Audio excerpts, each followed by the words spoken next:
warahmatullahi wabarakatuh. Selamat pagi, siang, sore, malam bagi kalian yang sedang menonton video ini. Perkenalkan, nama aku Rosa dan kita ketemu kembali dalam tutorial kelas untuk mata kuliah pengantar akuntansi bisnis. Nah, pada kali ini aku akan membantu kalian untuk memahami tentang akuntansi perusahaan dagang sebagai persiapan UAS nanti.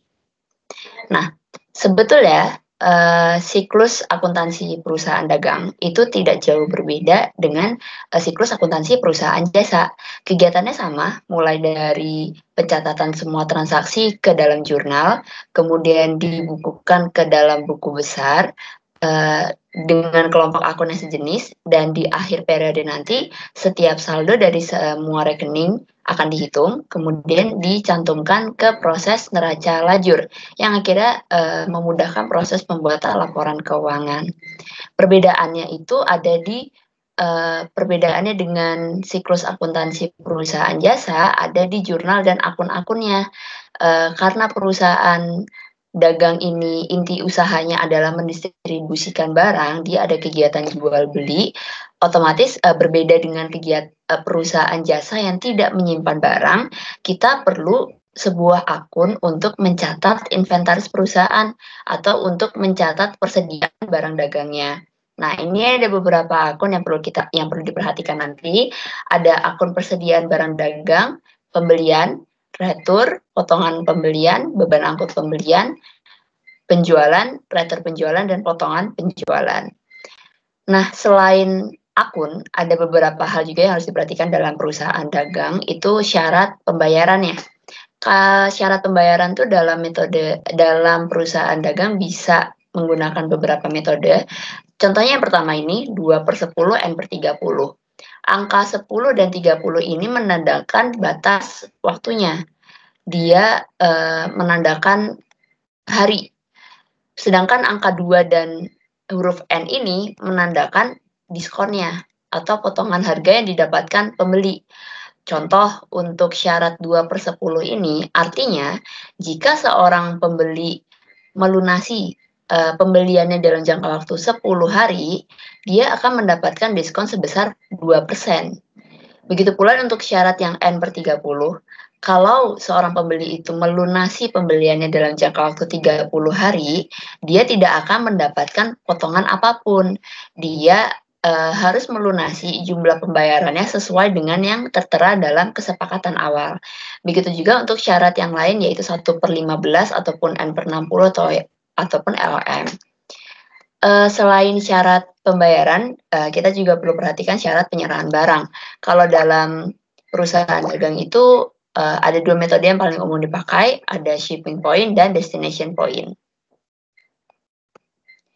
Nah, dalam perusahaan dagang, kita akan membedakan metode pencatatannya. Jadi ada 2 metode yang perlu diperhatikan, ada metode periodik ataupun perpetual.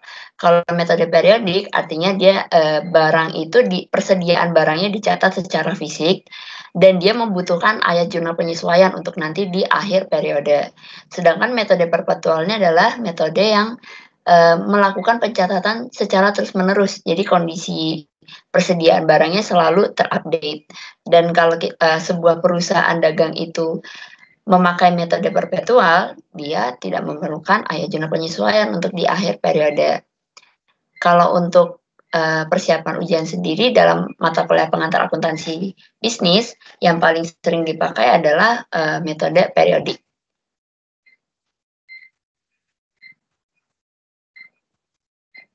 Nah, selain dalam perusahaan jasa itu ada yang disebut dengan jurnal khusus. Jurnal khusus ini terbagi menjadi beberapa jurnal dan tujuannya adalah untuk membantu pencatatan dalam persediaan barang yang dimiliki oleh perusahaan dagang. Nah, untuk jurnal khusus ini ada beberapa macam, ada jurnal penerimaan, pengeluaran, pembelian, dan penjualan. Nanti kita akan sekilas coba beberapa latihan soal dalam pengelompokan jurnal khusus ini, supaya kita bisa menganalisis transaksi dan mengelompokkannya sesuai dengan jurnal yang cocok. Oke. Sama seperti perusahaan jasa, ada tahap siklus ayat jurnal penyesuaian. Kurang lebihnya akun-akun yang perlu dilakukan ayat jurnal penyesuaian itu sama seperti yang pernah, dijelaskan di akuntansi perusahaan jasa. Contohnya akun biaya dibayar di muka, pemakaian perlengkapan, biaya yang masih harus dibayar, penyusutan aset tetap, dan akun-akun lain yang butuh penyesuaian. Nah, tapi ada beberapa tambahan nih kalau dalam perusahaan dagang, yaitu penyesuaian terkait, persediaan barang. Kalau seperti yang aku mention di awal, metode pencatatan itu nanti akan berpengaruh pada ayat jurnal penyesuaiannya. Kalau sebuah perusahaan dagang itu menggunakan metode periodik, dia perlu ayat jurnal penyesuaian di akhir periodenya nanti. Bisa pakai pendekatan HPP, bisa juga pakai pendekatan laba rugi. Tapi kalau, perusahaan dagang itu memakai sistem perpetual, dia tidak butuh ayat jurnal penyesuaian. Karena seperti namanya, metode perpetual ini artinya, secara terus-menerus. Artinya kondisi barang itu selalu terupdate untuk persediaan barangnya. Nah, ini untuk, ayat jurnal penyesuaian khusus untuk akun persediaan barang dagang. Kalau persediaan barang dagang, itu akun yang terlibat adalah, persediaan barang dagang itu sendiri dan juga ikhtisar laba rugi kalau kita pakai pendekatan laba rugi.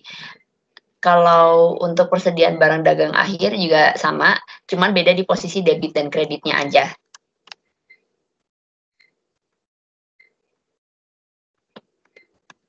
Nah, ini untuk, kita coba masuk ke latihan soal. Pertama untuk klasifikasi jurnal. Jadi dalam perusahaan dagang seperti yang tadi aku jelaskan secara sekilas, kita kan harus, tahu transaksi-transaksi ini dikelompokkan ke jurnal khusus yang bagian mana. Karena dalam perusahaan dagang ada beberapa jurnal khusus seperti jurnal pembelian, pengembalian, penjualan, dan sebagainya. Ini untuk transaksi yang pertama. PT ABC memiliki transaksi sebagai berikut. Di tanggal 1 Mei, mereka membeli barang dagang dari PT XYZ senilai 10 juta secara kredit. Karena di sini ada keterangan membeli barang, otomatis kita akan catat ini di jurnal pembelian.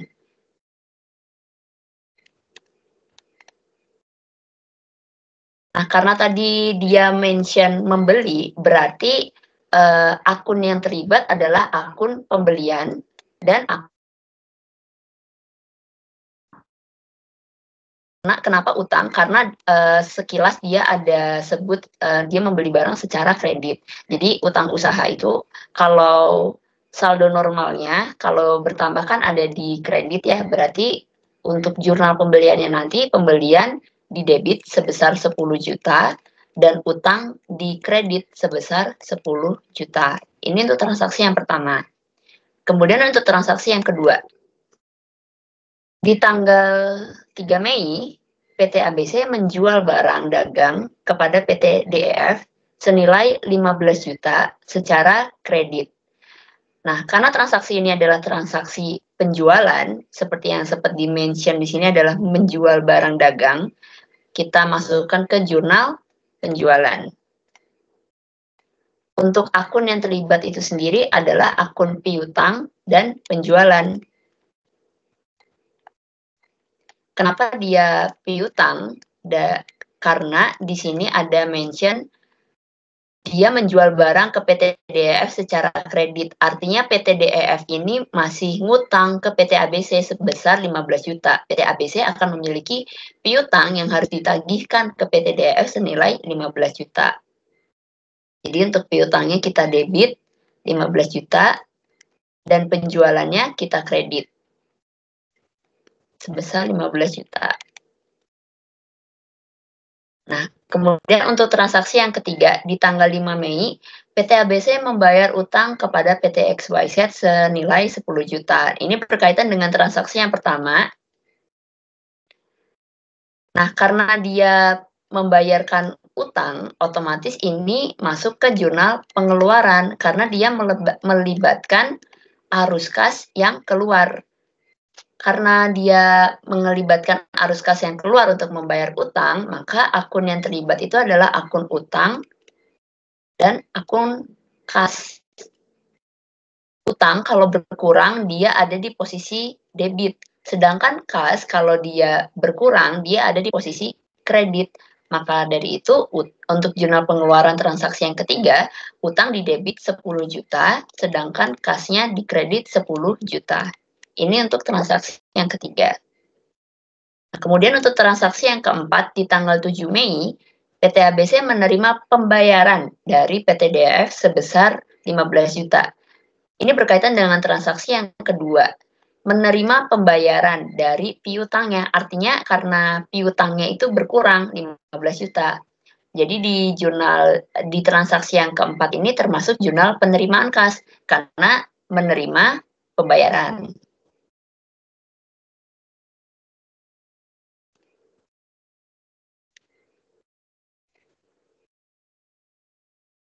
Nah, untuk jurnal penerimaan ini akan mengaitkan akun kas dan piutang usaha.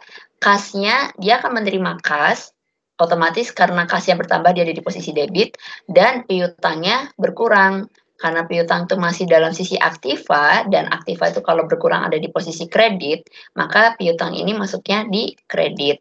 Kas di debit 15 juta, sedangkan piutang di kredit 15 juta. Ini untuk transaksi yang keempat. Nah, transaksi yang kelima, di tanggal 31 Mei, PT ABC mencatat beban penyusutan. Dia mencatat beban penyusutan sebesar 2 juta. Pencatatan ini transaksi ini termasuknya adalah ayat jurnal penyesuaian, karena dia mencatat beban penyusutan. Jadi, untuk kita catat ini di AJP-nya, bukan termasuk ke jurnal pengeluaran ya. Dia hanya mencatat beban penyusutan aja. Nah, untuk penyusutan ini, akun yang terlibat adalah akun beban penyusutan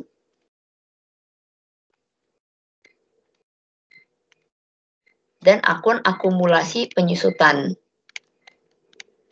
Ini sebetulnya masih sama dengan perusahaan jasa. Kalau teman-teman lupa bisa revise atau coba baca-baca lagi materi dari akuntansi perusahaan jasa. Beban penyusutan ini di debit, sedangkan akumulasi penyusutan ini di kredit. Masing-masing sebesar 2 juta. Nah, untuk contoh latihan pertama kurang lebihnya seperti ini. Kita bisa klasifikasi jurnal dari transaksi-transaksi yang terjadi dalam sebuah perusahaan. Apakah dia masuk ke jurnal pembelian, jurnal pengeluaran, penjualan, ataupun penerimaan. Oke, kita masuk ke soal latihan yang kedua. Ini tentang khusus untuk jurnal pembelian dan penjualan. Di transaksi yang pertama, tanggal 5 Juni, PT Maju Jaya membeli barang dagang dari PT Sumber Makmur senilai 12 juta. Dia membeli barang, syarat pembayarannya 2/10, net 30. Artinya, kalau PT Maju Jaya ini bisa melunasi 12 jutanya dalam jangka waktu 10 hari, dia akan dapat potongan sebesar 2%. Tapi kalau dia melunasinya dalam jangka waktu 30 hari, ya berarti dia nggak dapat potongan. Dia harus bayar sebesar 12 juta. Nah, kalau kita catat ini, maka kita catat di jurnal pembelian. Karena PT Maju Jaya ini dia beli barang, otomatis dia masuknya ke jurnal pembelian ya. Untuk tanggal 5 di bulan Juni tahun 2024, akun yang terlibat itu adalah akun pembelian dan akun kas.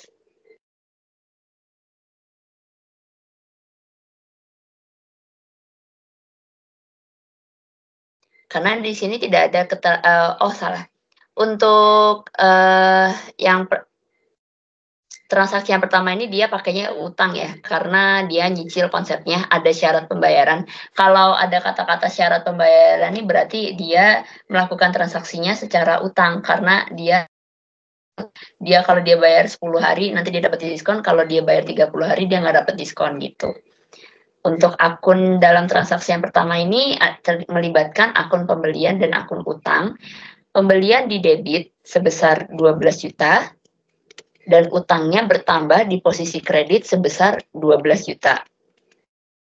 Ini untuk transaksi yang pertama. Nah, untuk transaksi yang kedua, pada tanggal 10 Juni, PT Maju Jaya menjual barang dagang ke PT Sukses Abadi senilai 20 juta dengan syarat pembayaran 3 per 15 dan net per 45. Dia menjual barang PT Maju Jaya.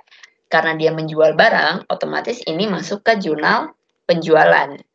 Belum termasuk ke ini nggak termasuk ke jurnal penerimaan ya, karena dia PT Maju Jaya ini menerima piutang.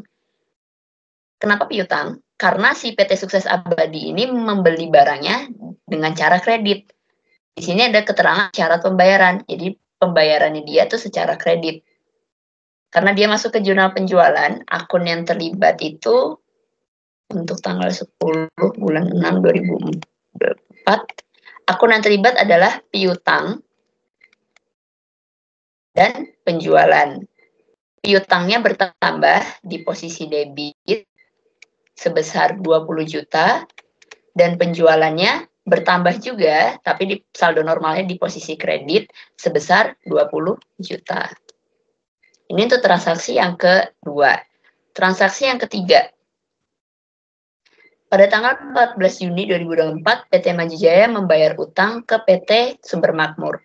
Dia membayar utang. Karena dia membayar, otomatis dia melibatkan pengeluaran kas.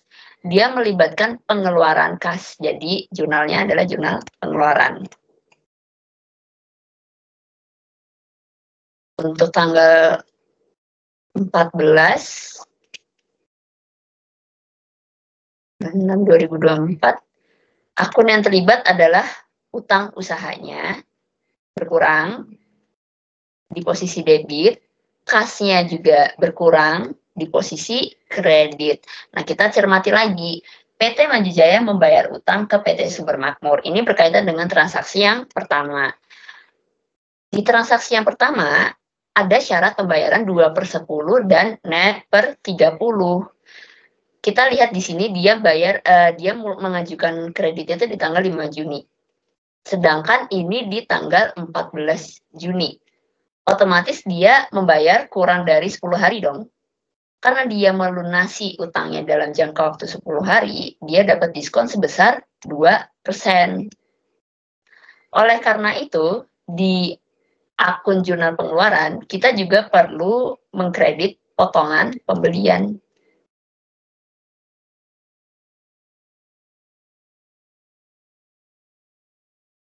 Kita kredit 2% dari 12 juta. Jadi untuk utangnya itu kan totalnya adalah 12 juta. Karena dia ada potongan pembelian sebesar 240.000, untuk kasnya hanya keluar sebesar 11.760.000.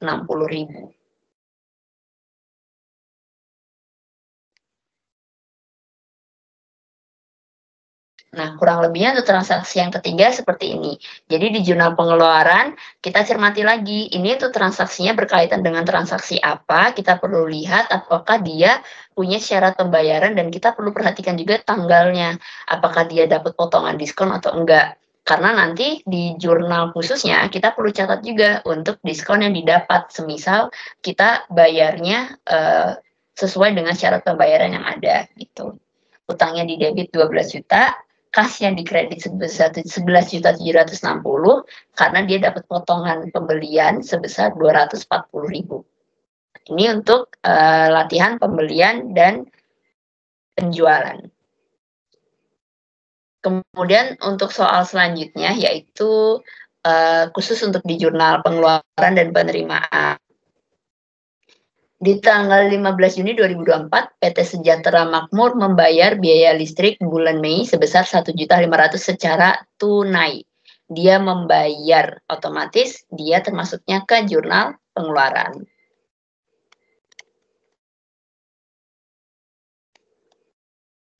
Karena dia membayarnya secara tunai, otomatis kasnya nanti di kredit. Dan dia membayar biaya listrik, berarti akun yang di debit adalah beban listrik. Beban listrik di debit sebesar 1.500.000, sedangkan kas di kredit atau berkurang sebesar 1.500.000. Ini untuk transaksi yang pertama. Nah, untuk transaksi yang kedua, di tanggal 20 Juni, PT Sejahtera Makmur menerima pembayaran dari PT Sentosa Jaya sebesar 8 juta untuk penjualan yang dilakukan di bulan sebelumnya. Karena dia menerima pembayaran, berarti masuknya ke jurnal penerimaan.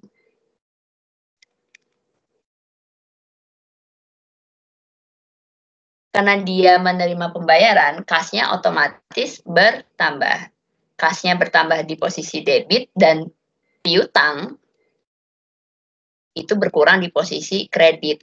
Kenapa piutangnya di kredit? Karena di sini ada kata-kata menerima pembayaran dari PT Sentosa Jaya untuk penjualan yang dilakukan di bulan sebelumnya. Berarti bisa diinterpretasikan kalau PT Sentosa Jaya ini dulu bulan lalu beli di Sejahtera Makmur secara kredit. Nah, berarti kan PT Sejahtera Makmur punya piutang ke Sentosa Jaya. Makanya piutang di sini dikredit karena udah lunas. Masing-masing dikurangi sebesar 8 juta. Ini untuk latihan soal yang pengeluaran dan penerimaan. Masih diklasifikasi. Gitu. Oke, sekarang masuk ke latihan soal untuk ayat jurnal penyesuaian. Kita untuk perusahaan ini, PD Sri Rejeki menggunakan metode periodik karena dia butuh ayat jurnal penyesuaian. Kalau dia pakai perpetual, dia kan nggak butuh AJP. Kita pakainya periodik dan kita pakai metode ikhtisar laba rugi. Kita di contoh ini aku nggak akan coba pakai HPP terlebih dahulu. Kita lihatnya di ikhtisar laba rugi. Nah, perhatikan untuk akun persediaan barang yang tercatat di neraca saldo ini. Persediaan barang dagang sebesar 5 juta. Anggaplah periode akuntansi dari PD Sri Rejeki ini adalah 1 tahun. Jadi transaksi ini dimulai dari 1 Januari tahun 2016 sampai 31 Desember 2016. Di tanggal 1 Januari 2016, persediaan barang dagang awalnya 5 juta. Dalam 1 tahun operasinya dari tanggal 1 Januari sampai tanggal 31 Desember, mereka pasti melakukan yang namanya beberapa kali transaksi pembelian atau penjualan. Jadi persediaannya di tanggal 31 Desember pasti mengalami perubahan. Nah, di tanggal 31 Desember ini tertulis persediaan barang dagang akhirnya senilai 6 juta. Jadi kita akan melakukan penyesuaian terhadap persediaan awal dan persediaan akhirnya.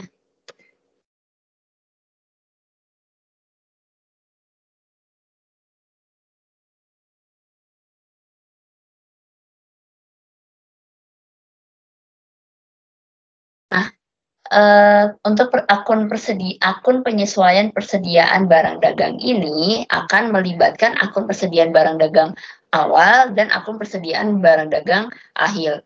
Yang pertama, kita akan menutup akun persediaan barang dagang awal dulu.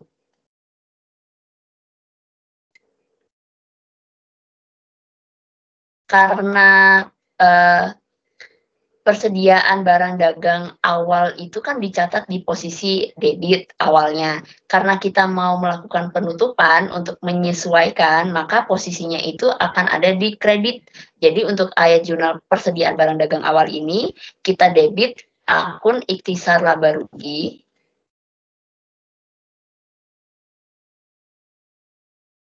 Kemudian kita kreditkan untuk akun persediaan awalnya.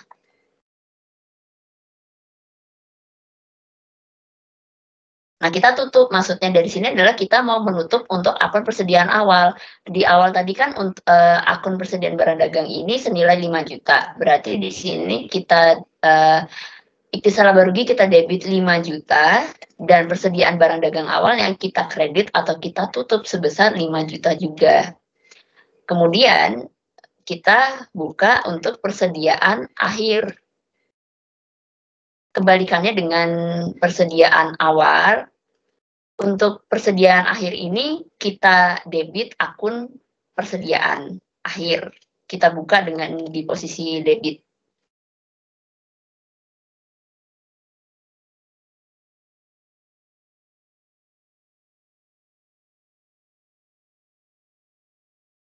Dan kita kreditkan untuk akun ikhtisar laba rugi.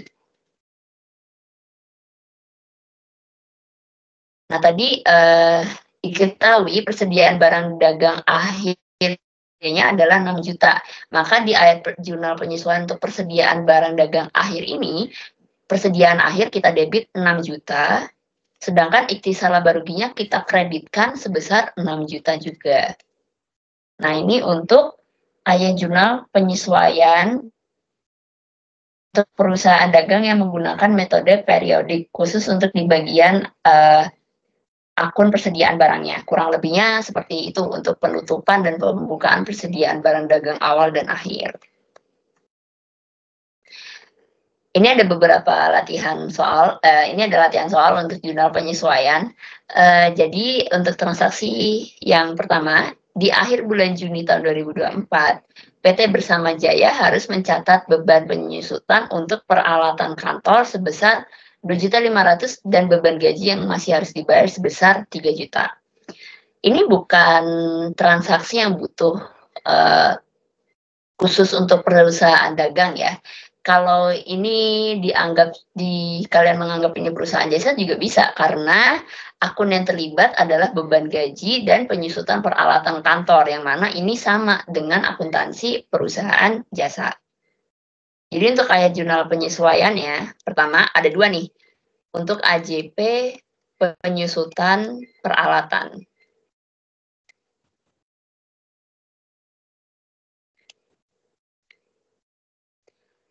Di tanggal bulan Juni berarti tanggal 30 bulan 6 tahun 2024.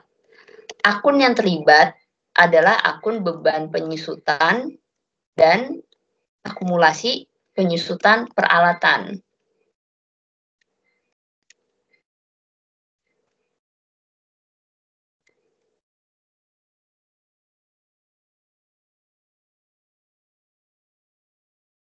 Beban penyusutan ini kita debit sebesar 2.500.000 karena si PT Bersama Jaya ini masih punya beban untuk peralatan kantor sebesar 2.500.000.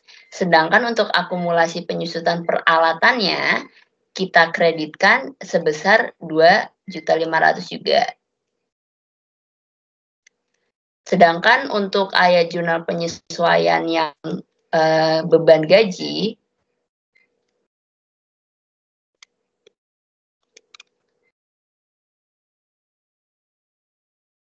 di transaksi ini yang terlibat akunnya adalah beban gaji dan utang gaji. Beban gaji kita debit, sedangkan utang gaji kita kreditkan.